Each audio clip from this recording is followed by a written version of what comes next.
Semangat pagi di hari Rabu 10 Maret 2021.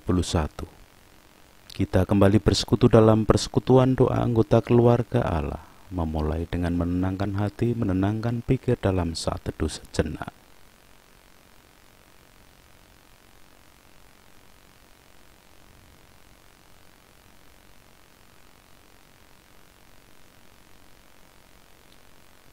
Pertolongan kita hanya berasal dari Allah yang telah menciptakan langit bumi beserta segala isinya.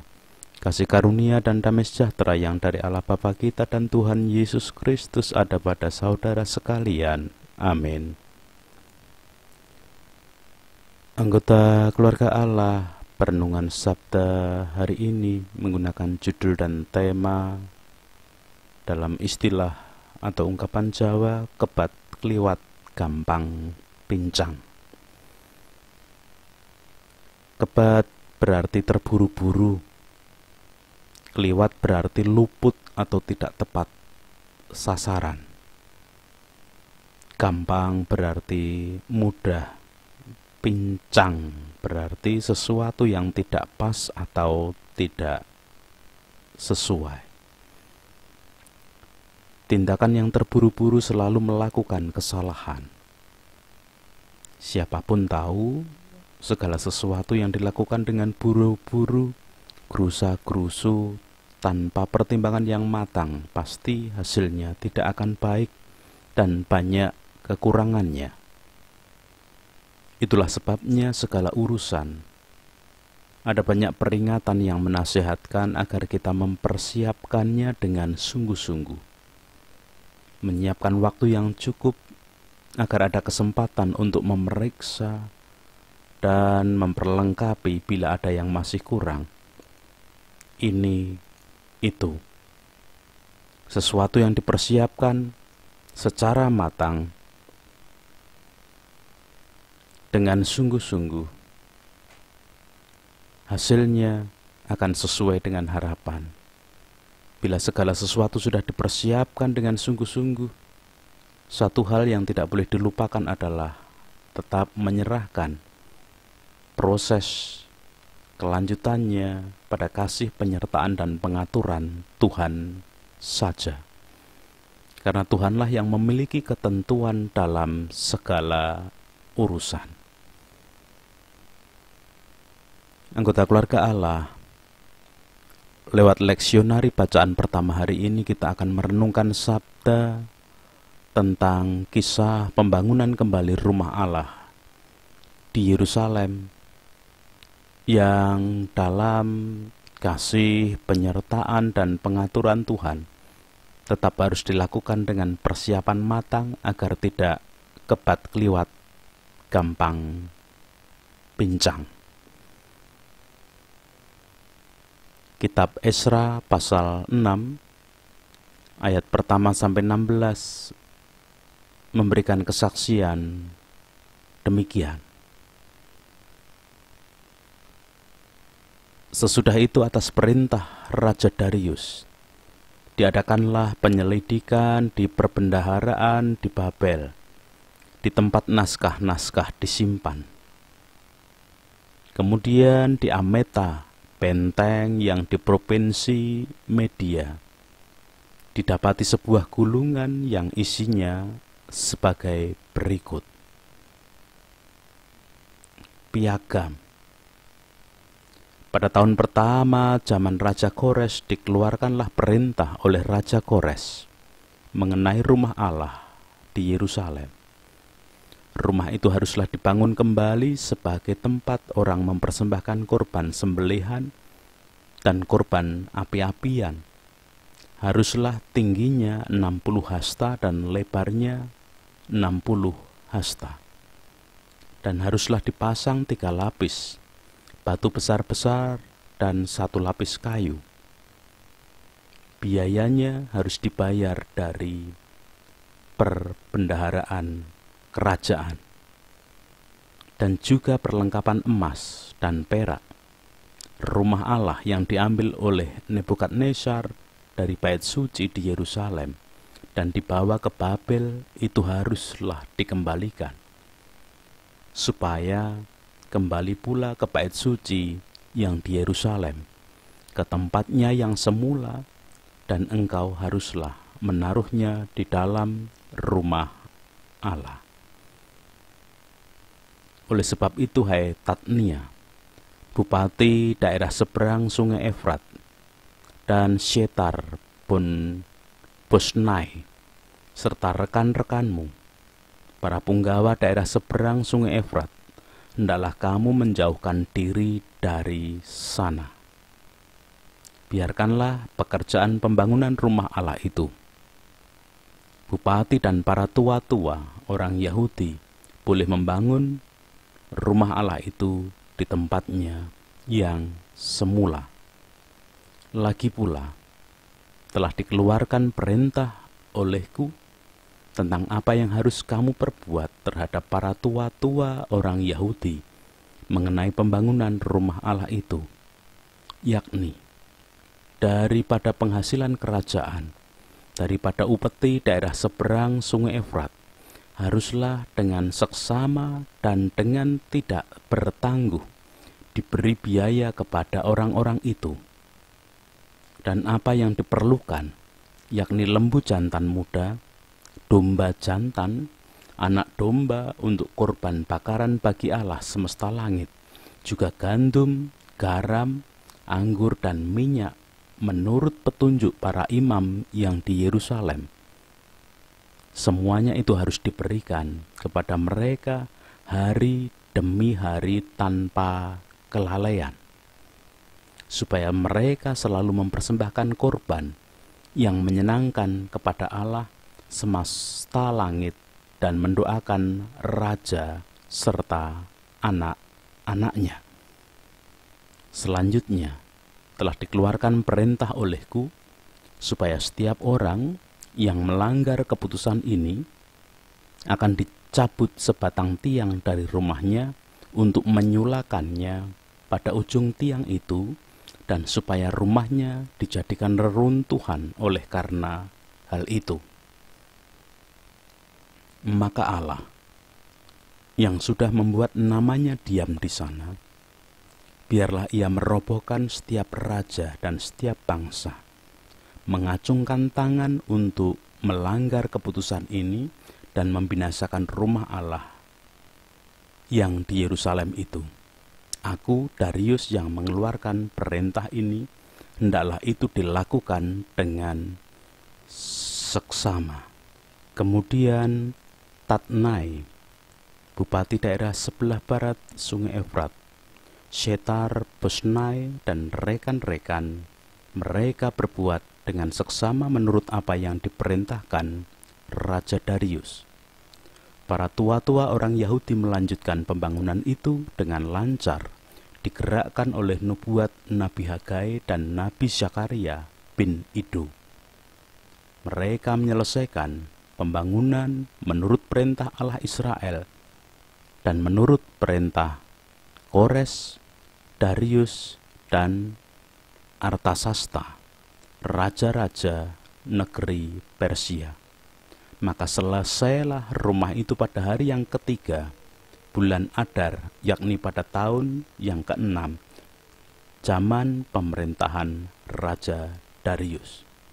Maka orang Israel, para imam, orang-orang Lewi, dan orang-orang lain yang pulang dari pembuangan, mereka merayakan pentahbisan rumah Allah ini dengan sukaria. Demikian kesaksian kitab Esra. Anggota keluarga Allah setelah masa pembuangan di Babel hampir selesai, Zerubabel bin Seltiel dan Yesua bin Yosadak membangun rumah Allah yang ada di Yerusalem dengan didampingi dan dibantu oleh nabi-nabi Allah. Namun, sekalipun bernama pembangunan rumah Allah, prosesnya ternyata tidak selalu mudah dan mulus. Di dalam pasal sebelumnya, pasal kelima ayat 3, kita bisa menemukan catatan, tetapi pada waktu itu juga datanglah kepada mereka Tatnai, bupati daerah sebelah barat sungai Efrat, bersama-sama dengan Syetar-Bosnai dan rekan-rekan mereka, dan beginilah katanya kepada mereka, siapakah yang memberi perintah kepadamu untuk membangun rumah ini dan menyelesaikan tembok ini? Perizinan dipermasalahkan oleh beberapa kepala daerah di seberang sungai Efrat. Untunglah pada saat dilakukan pencarian dan penelitian di perbendaharaan naskah raja, ditemukan apa yang diminta oleh Bupati Tatnai dan kawan-kawan. Bahkan bukan hanya mengenai surat perizinan, melainkan lebih dari itu. Secara lengkap juga ditemukan naskah tentang apa saja bahan yang digunakan, dari perkara kecil, batu kerikil, batu kecil, sampai penggunaan emas perak yang dulu digunakan di bait suci harus dikembalikan di tempatnya. Bahkan sampai sumber dana pembangunan rumah Allah juga sudah diperintahkan dalam naskah tersebut. Bahkan selama proses pembangunan tersebut, dalam naskah para raja Persia juga diperintahkan untuk selalu melakukan penyembahan kepada Tuhan. Ayat ke-10 memberikan catatan kepada kita, supaya mereka selalu mempersembahkan korban yang menyenangkan kepada Allah semesta langit, dan mendoakan raja serta anak-anaknya. Sungguh, Tuhan sendiri yang telah memerintahkan pembangunan rumah Allah itu. Tugas umat adalah menjalankan perintah tersebut dengan sungguh-sungguh, baik di dalam persiapan maupun pelaksanaannya. Semuanya harus dilakukan tidak dengan kebat keliwat, gampang pincang. Anggota keluarga Allah belajar dari kisah pembangunan kembali rumah Allah di Yerusalem. Sebagai anggota keluarga Allah, setiap tubuh kita adalah bait Allah atau rumah Allah yang sudah dikuduskan oleh kuasa Anak Domba Allah. Dalam proses dan langkah kehidupan, kita masih selalu berproses mengupayakan kelanjutan pembangunannya sekaligus pemfungsiannya untuk menyembah Tuhan. Marilah kita mempersiapkan dan mewujudkan kehidupan sebagai proses pembangunan bait Allah dan penyembahan kepada Allah dengan sungguh-sungguh. Jangan sampai kebat keliwat, gampang pincang. Dan jangan lupa bahwa dalam segala proses hidup yang kita jalani, Tuhan sudah menyediakan semua kebutuhannya. Tuhan memberkati kepada setiap anggota keluarga Allah. Amin. Sungguh berbahagia setiap anggota keluarga Allah yang menerima sabda Tuhan hari ini dengan keyakinan penuh dan boleh meyakini bahwa kuasa Allah nyata di dalam kehidupan ketika dipanggil untuk melanjutkan kehidupan sebagai proses pembangunan rumah Allah. Mari kita tanggapi sabda hari ini dengan saling mengingatkan lewat nyanyian Kidung Pasaman Kristen BMGJ nomor 79, Pracoyo lan Pasrao.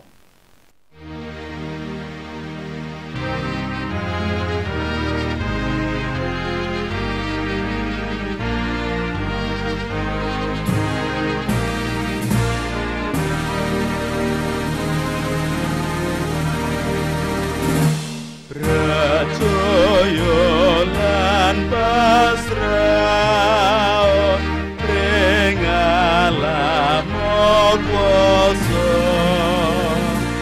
ing prihatiniro kinantosan bekto yakti pilih margi pangeran berkahi lan sira kairaman pitunging kadarman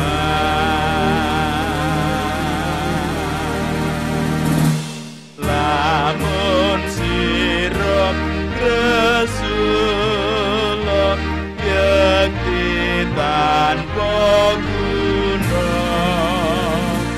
hati kapidung susah bepeteng sumrambah ngitung agunging berkah sarta mukjizatnya dalam prakara lumrah kadya marginiro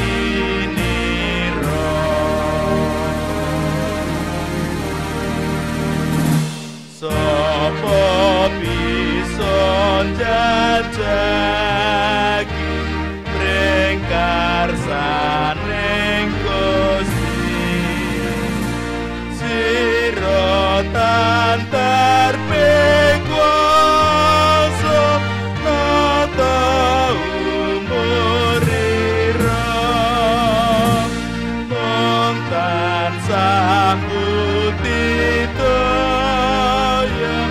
sinar tandedonga sumende mring pangeran wah ngambah pepadhan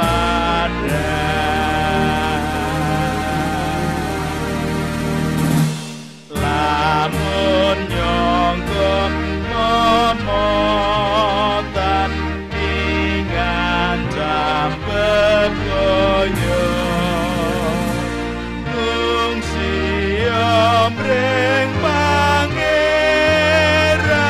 yo semplahing priya sira rinaksa Gusti retatan pilai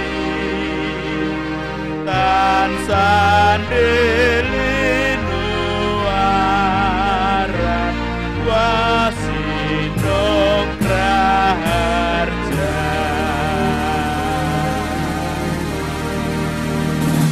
yen praharaning kesah silih nempuh tansah layan takat winawan waneng omring alam Gusti nunggil tan kendal lan ganjar siraman temah mantep pracaya ing slami-laminya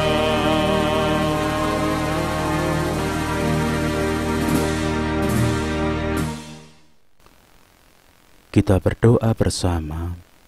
Puji, hormat, dan syukur kemuliaan hanya bagi nama Tuhan yang telah menyediakan semua sarana kehidupan bagi kami, memberikan panggilan kepada kami mewujudkan kehidupan sebagai pembangunan bait Allah melalui tubuh kami, melalui kehidupan seutuhnya, dan kami selalu melakukan penyembahan kepada Allah. Dan segala sesuatu harus kami lakukan dengan sungguh-sungguh, kami persiapkan agar kami tidak kebat keliwat, gampang pincang. Layakkan kami dalam segala aktivitas dan upaya kehidupan kami hari ini, dengan segala kegiatan Tuhan menopang menolong sepenuhnya. Apapun aktivitas kami, Tuhan menjadi Allah dan sumber kekuatan kami. Di antara kami yang mengalami kelemahan ragawi pun tetap meyakini kasih kuasa-Mu, Engkau yang menyediakan semuanya sehingga kami tidak kebat keliwat, gampang pincang di dalam menjalani hidup sebagai bait Allah, mewujudkan penyembahan hanya kepada Allah. Engkau berkuasa sepenuhnya. Demikian juga ketika kami mengajak anak-anak kami untuk selalu mewujudkan kehidupan menyembah kepada Tuhan, mempergunakan sarana kehidupan sebagai pembangunan bait Allah, biarlah kasih-Mu yang nyata. Tetap berdoa untuk para pemimpin bangsa dan negara, tokoh masyarakat, tokoh agama, wakil rakyat, dan semua komponen bangsa dan negara, termasuk para medis yang menjadi garda paling depan penanganan pandemi. Menyerahkan kehidupan bersama-sama dengan masyarakat, membangun kehidupan pemberian-Mu, menggapai damai sejahtera Tuhan. Tuhan berkuasa sepenuhnya. Itu doa kami Tuhan. Ampuni dosa dan kesalahan kami kalau dalam kehidupan ada yang tidak sesuai dengan kehendak-Mu. Ampuni dosa kesalahan para pemimpin kami, wakil rakyat, tokoh masyarakat, tokoh agama dalam segala kondisi dan keadaan. Demikian juga semua komponen bangsa dan negara ini. Sekarang gereja-gereja Tuhan di dalam melanjutkan kehidupan, menggapai damai sejahtera-Mu untuk mewujudkan hidup sebagai bait Allah, selalu melakukan penyembahan kepada Allah melalui apapun. Biarlah kasih setia-Mu yang nyata dalam kehidupan gereja Tuhan. Kalaupun ada bagian dari sesama kami yang merasakan penderitaan karena bencana, karena segala yang ada dan mendatangkan ketidaknyamanan, biarlah kasih setia-Mu tetap ada dalam kehidupan mereka. Dalam Kristus kami boleh berdoa. Amin. Sekarang melanjutkan kehidupan dengan tetap meyakini Tuhan sudah menyediakan untuk proses kehidupan kita ketika kita dipanggil untuk mewujudkan pembangunan bait Allah melalui kehidupan nyata kita ataupun penyembahan hidup kita hanya kepada Allah. Menerima berkat-Nya menjadi bekal kehidupan. Kasih karunia dan damai sejahtera yang dari Allah Bapa kita dan Tuhan Yesus Kristus di dalam persekutuan dengan Roh-Nya yang kudus tercurah, melingkupi, menguasai, menolong, menopang setiap anggota keluarga Allah. Amin.